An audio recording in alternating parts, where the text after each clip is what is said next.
right, so we're going to start with a case. This is a 37-year-old man who's diagnosed with HIV and pulmonary TB.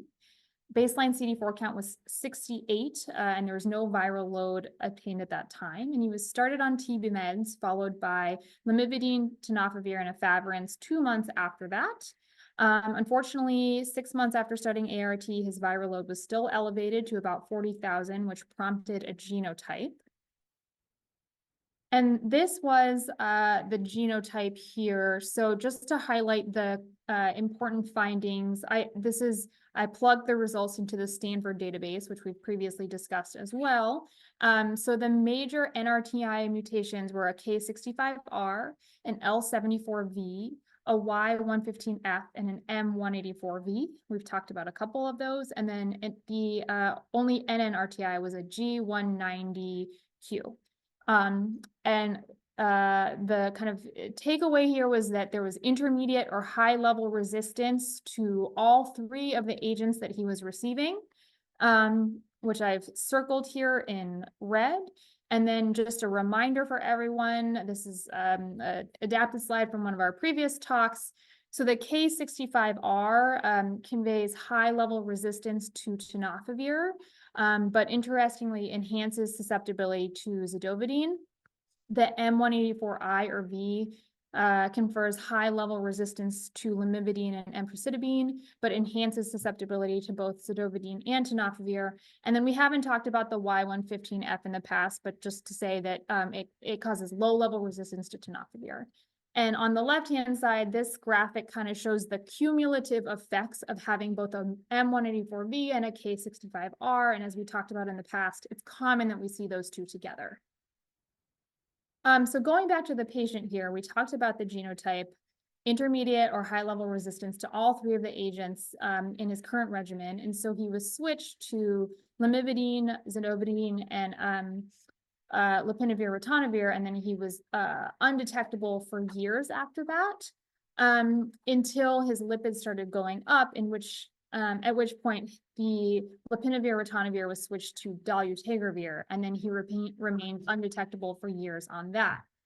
But then we reached a point where we could no longer get dolutegravir on its own, and so he was switched to TLD, or tenofovir, lamivudine, and dolutegravir. So, to summarize, 37-year-old man, HIV, pulmonary TB, high-level resistance to his previous NRTIs, but then undetectable on lamivudine, zidovudine, and dolutegravir, now switched to TLD. I'd like to open up a poll here. Considering the genotype, do you think that this patient's viral load will remain undetectable on TLD?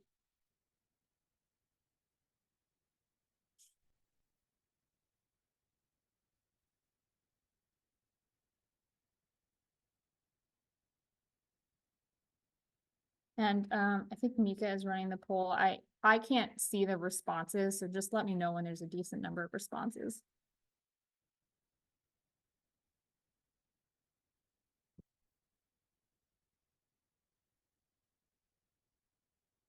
Mika, can you see ilang percent ng sumagot?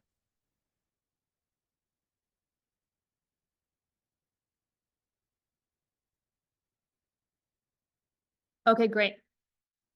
So 65% of people said yes, 16% no, and 19% said I don't know, and that is great, and we'll talk about that a little bit more. So that brings us to, the slides are not moving forward. There you go. Okay, that brings us to our discussion of the NADIA trial. NADIA stands for Nucleosides and Darunavir Dolutegravir in Africa trial. And so we're going to talk about the findings of the study and then apply those key findings to clinical scenarios that you may see in your practice. Just stepping back a little bit for kind of the context for why this study was done. This is a summary of WHO guidelines for HIV treatment, which are probably things that you're familiar with. So previously the recommendation was efavirenz plus 2 NRTIs. And then for second line treatment, dolutegravir plus 2 NRTI. So that was in the event that your patient failed their first line treatment. And additionally, if you started with a tenofovir-based NRTI backbone, the recommendation was to switch to a zidovudine-based NRTI backbone. And the expectation was that no resistance testing would be obtained before switching to second-line treatment, but ideally you would at least get an HIV viral load and safety testing. And so the NADIA study looked to answer 2 questions. In patients who had failed first-line ART therapy, and here they're using a failure threshold of a viral load of 1,000 copies per milliliter. The first question was, is dolutegravir non-inferior to boosted darunavir, including in patients in whom NRTIs are predicted to have no or little activity? So effectively monotherapy or just better than that. And then the second question was, is maintaining tenofovir non-inferior to switching to zidovudine? So do we really have to switch our NRTIs when we're going from first to second line therapy?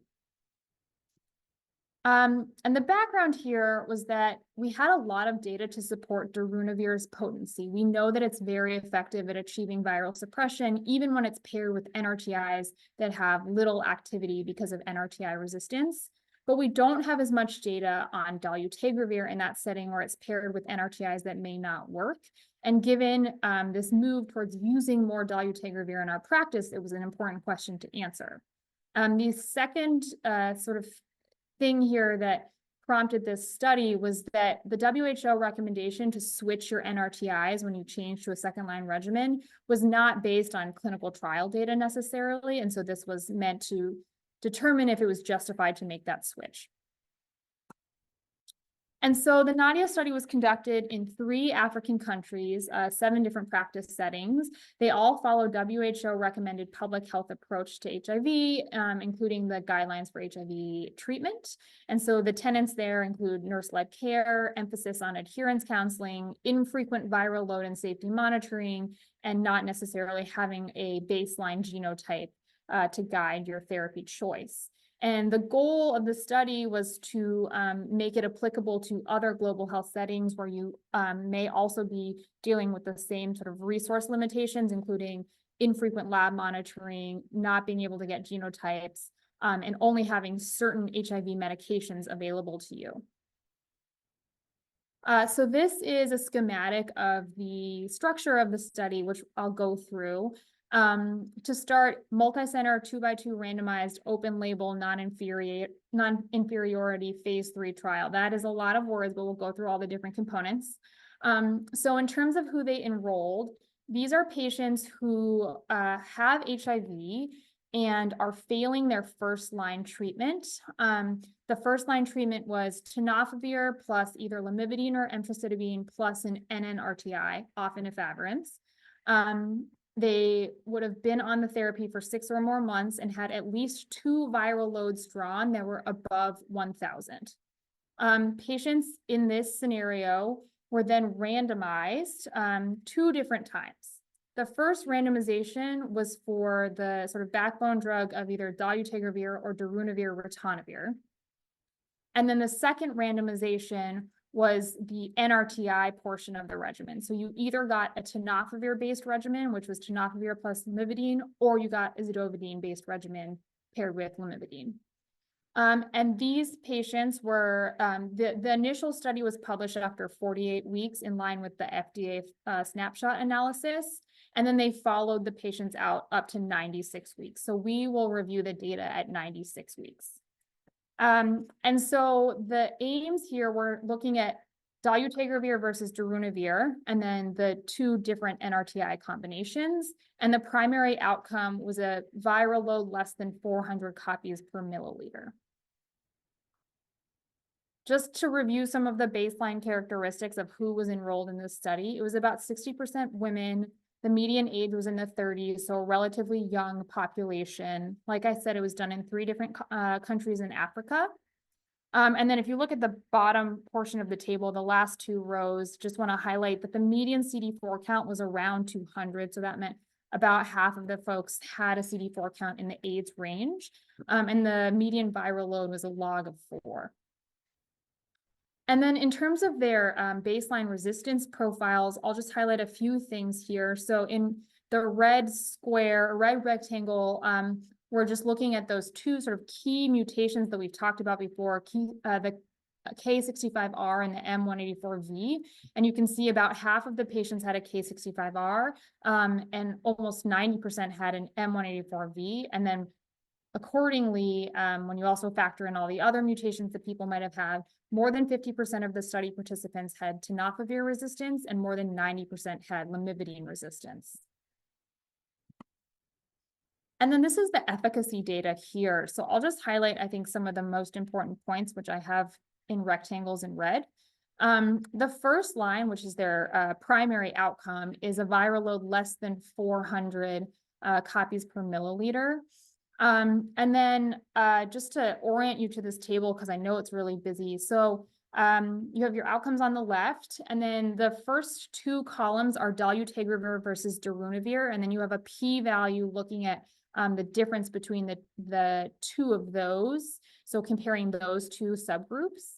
And then the next two columns are the tenofovir lamivudine combo compared to the zidovudine lamivudine combo, and a p-value for comparing those two groups.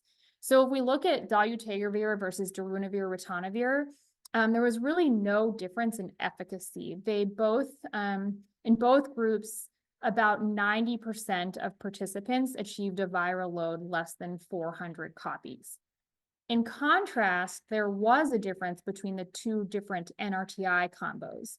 So 92% of folks in the tenofovir NRTI group achieved a viral load less than 400, whereas only about 85% achieved that viral load if you in the zidovudine group. So that was an important difference, and we'll dive into that a little bit more in the next few slides.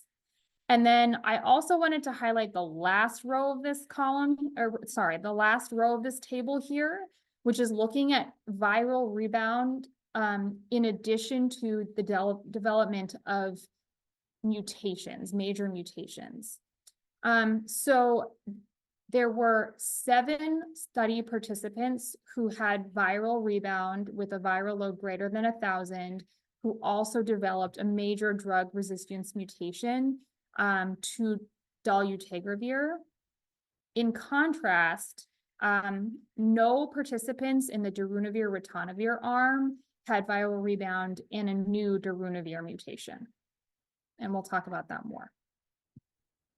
So this is just sort of another way to break up the data. And I just want to highlight the rectangle that I've circled here. So again, this is looking at the dolutegravir versus darunavir ritonavir groups.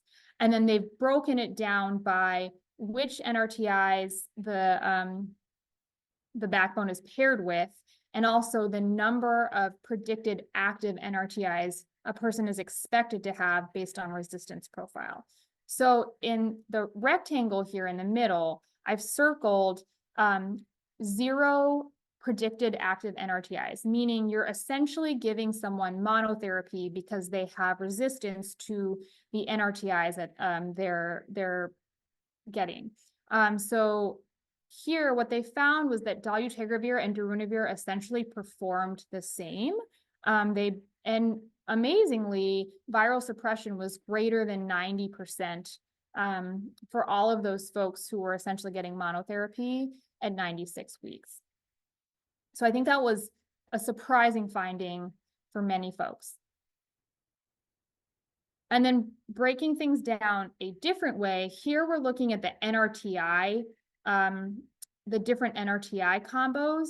So they're looking at the efficacy of the tenofovir containing regimens versus the zidovudine containing regimens. And then I want to again highlight what we have in the red box. So the first couple lines in the red box, that's looking at whether a patient has a K65R. And as a reminder, that's sort of the hallmark mutations for tenofovir. And so in that scenario, if you have a K65R present, you would think that the tenofovir is less active and the zidovudine is actually more active. but that's not what they found. They again found that efficacy was similar. If you had a K65R, regardless of which NRTI combo you received, the vast majority of study participants still achieved viral suppression. And then the bottom half of that box is looking at folks who had an M184V at baseline. And interestingly, those who received tenofovir did significantly better than those who received zidovudine. And then the final sort of major thing that I wanted to highlight was the dolutegravir resistance piece.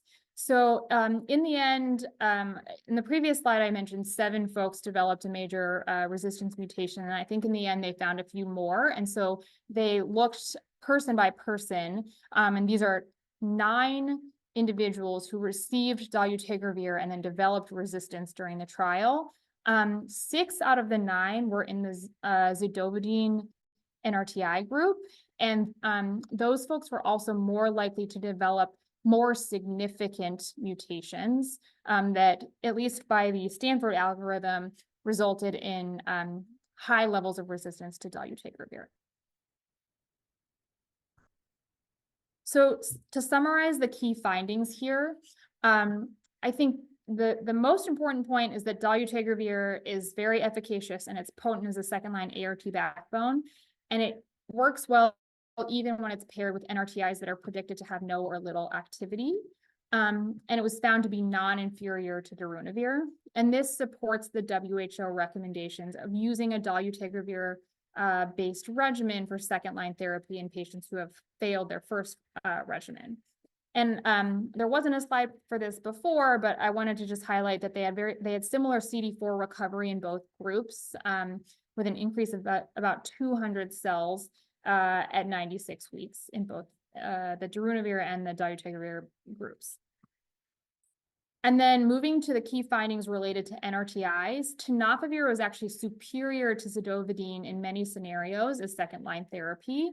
And they found that a switch to zidovudine-based regimens resulted in more viral rebound, and also it looked like there was more dolutegravir resistance in those folks who received a dolutegravir and zidovudine containing regimen.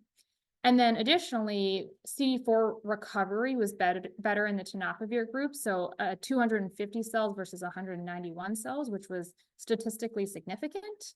And I think it was surprising to see some of these findings given the number of patients that had what we would deem to be pretty clinically significant NRTI mutations. And perhaps these mutations, especially when they're paired with a very potent partner drug like dolutegravir or darunavir, may be a little bit more hard to interpret or to figure out what the clinical significance will be than we might have originally thought. And then in terms of the dolutegravir resistance, so as I mentioned, 9 participants developed major dolutegravir resistance mutations, but no one in the darunavir group developed emergent resistance. And then it tended to be more in the zidovudine group that dolutegravir resistance developed. Interestingly, when they looked back those 9 cases, most of them developed viral rebound, which I suppose is not that surprising, right? If you get dolutegravir resistance and you already have NRTI resistance. And they talked to those participants and learned that many of them missed medications and reported poor adherence in the first half of the study. So perhaps less surprising when we got a little bit more clinical context about patients' adherence to their medications. And I think this is important for a lot of reasons. So it has been reported that there's integrase resistance, transmitted integrase resistance in the Philippines. It's overall rare worldwide, but I think one of the challenges is when you don't have access to genotypes regularly, it's hard to know what the population prevalence is of those mutations. And then, here in the US, we've started using injectable cabotegravir for both treatment and PrEP. And with that comes the risk of developing more mutations because of long-acting sort of activity of those medications. If you're not getting your injections regularly, you can develop integrase resistance. And so we may see spillover effects in multiple different settings because of increased use of cabotegravir. And so I want to just contextualize, if we're increasing our dolutegravir use and also using cabotegravir around the world, we may be seeing more integrase resistance and in particular transmitted integrase resistance than we did before. And then, per that last slide, I think the importance of adherence and counseling patients about taking their medications is particularly important in light of these findings. So in terms of practical considerations and how this might affect your patients, the study overall supports what we're already doing and what the WHO recommends in terms of switching to a dolutegravir-based regimen, even in the absence of having, viral load and resistance data. But I think we now have sort of increased awareness and concern about the risk of developing dolutegravir resistance, which is important if we're going to be using that as our, core drug more frequently. And I also think that this gives us something to think about the WHO recommendation to switch your NRTIs from tenofovir to zidovudine-based regimen. That may not be required. And, the benefits are if you're not switching the NRTI, then that sort of simplifies the change. You're potentially only changing one agent. And also you're avoiding the downsides of zidovudine, including the side effect profile and the BID dosing. And then I just wanted to address the fact that darunavir is not available everywhere. And unfortunately, I don't think it's safe to extrapolate the findings of this study to boosted lopinavir for a number of reasons. I'm sure you're aware, lopinavir is less potent and harder to tolerate than darunavir. It doesn't have as high of a barrier to resistance. And with the BID dosing, adherence may be more of a challenge for folks. And so with all of those sort of differences between lopinavir and darunavir, I don't think it's safe to sort of assume that the same amount of efficacy would be found if you used a lopinavir-based regimen as opposed to a darunavir-based regimen. And then in terms of lab monitoring, these are things that we've already talked about in the past, but I think, access to viral load monitoring and genotype still remain important for both the clinical management side of things and the public health surveillance side. But I think that now we may be thinking about our genotypes a little bit differently because this study really challenges the way we interpret things like an M184V and a K65R and what drugs are available to us. And then I just wanted to mention in light of the last session that we had that they're using this viral suppression cutoff of 400 copies, but that's still a fair amount of viremia where there's a lot of HIV replication still ongoing and you can still develop resistance at a viral load of that point. And then there's some unanswered questions in the study, including the durability of viral suppression over time. This study was looking at 96 weeks, so 2 years or so. But what happens over the course of many years? We've already talked about the emergent dolutegravir resistance, which may have both individual and public health implications. And then, of course, if we're using more TLD in the future, there are drug toxicities that come along with that regimen, in particular, sort of cardiometabolic, renal, and bone toxicities. So going back to our case, I would say that in this situation, based on what we know from the NADIA study, it would be safe to switch to TLD and the patient's viral load is likely to remain undetectable. And that is what actually happened in this scenario where someone was switched and 2 months after they had a viral load checked, which was undetectable. And that happened earlier this year. So we will see if that person remains undetectable.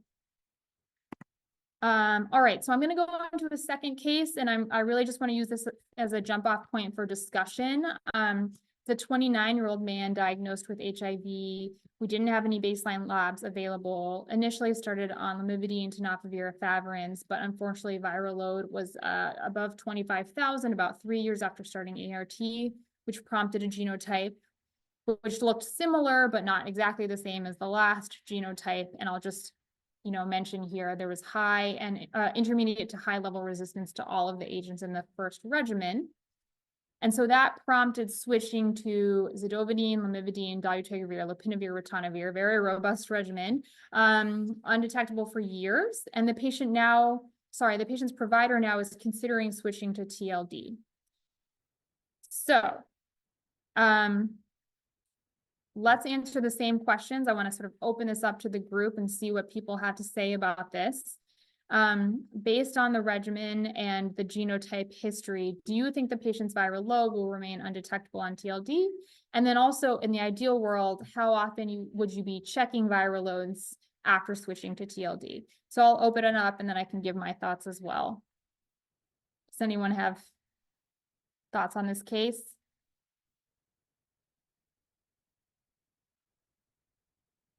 Do we have any volunteers in the audience to answer Emma's question? Any brave souls? If not, I will be calling on someone. Hello. And okay, Hello. great. I'd switch the patient to TLD and then ideally I'd get another viral load after 4 to 6 weeks.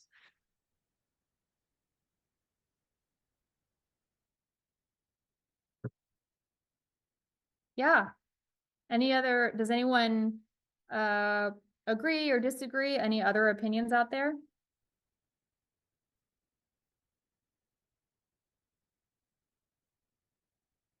Do we have anybody with another opinion?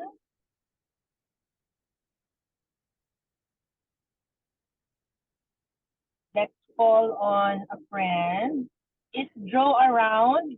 Dr. Joe Poblete around? Hi, ma'am. I'm here. Ayan, sige. What's your opinion on the case? For me, I would repeat the viral load after 3 months of switching to TLD. I guess another question Right. is like, is there anyone who would not previously have felt comfortable switching to TLD, but now after talking about NADIA, or maybe not from my lecture, but just like maybe you read the study previously, did that sway you?